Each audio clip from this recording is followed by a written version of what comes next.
The next speaker is from the International Drug Policy Consortium. Thank you, Chair. Excellencies, ladies and gentlemen, I'm delivering this statement on behalf of the International Drug Policy Consortium, a global network of over 190 NGOs that come together to promote drug policies grounded in human rights and social justice. Thank you, Chair, for your commitment to civil society participation. Despite funding cuts and an increasingly hostile environment, civil society remains essential to this Commission, bringing evidence and highlighting the real-world impacts of drug policies. Excellencies, the world is changing. The United Nations is at a crisis moment.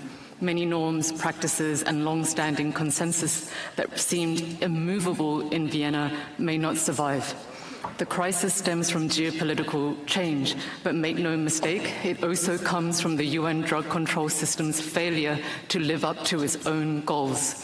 Last year, the midterm review of the 2019 Ministerial Declaration on Drugs revealed a broken system that works for no one.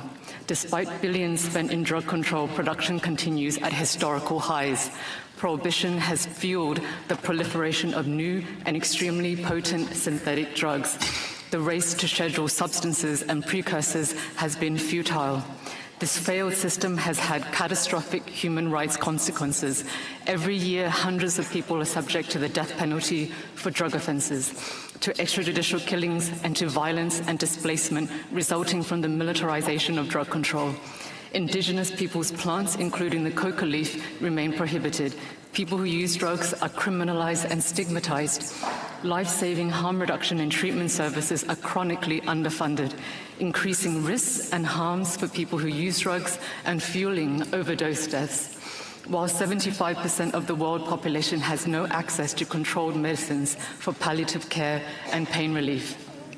Excellencies, the UN drug control system cannot survive this crisis without urgent reform. Despite the historical votes last year, too little has changed in Vienna. The human rights impacts of drug control remain largely unacknowledged, and the UNODC fails to unequivocally call for the decriminalization of people who use drugs, despite this being enshrined in the UN system common position on drugs. Harm reduction does not receive adequate political or financial support, despite the landmark resolution adopted by this Commission last year. Vienna continues to operate in isolation from the rest of the UN system, and this is why the High Commissioner for Human Rights, Volker Turk, has recognized several times that the war on drugs has failed completely and utterly and has called for transformative change. While the UN Special Rapporteur on the Right to Health has called for a revision of the international legal framework on drug control to best align with human rights and harm reduction approaches. So what must be done in this moment of crisis? We put forward three main recommendations. One, a comprehensive review of the global drug control regime. And two, strengthening the role of the UN human rights system. And last but not least, member states must step in by protecting and funding life-saving harm reduction responses. Thank you.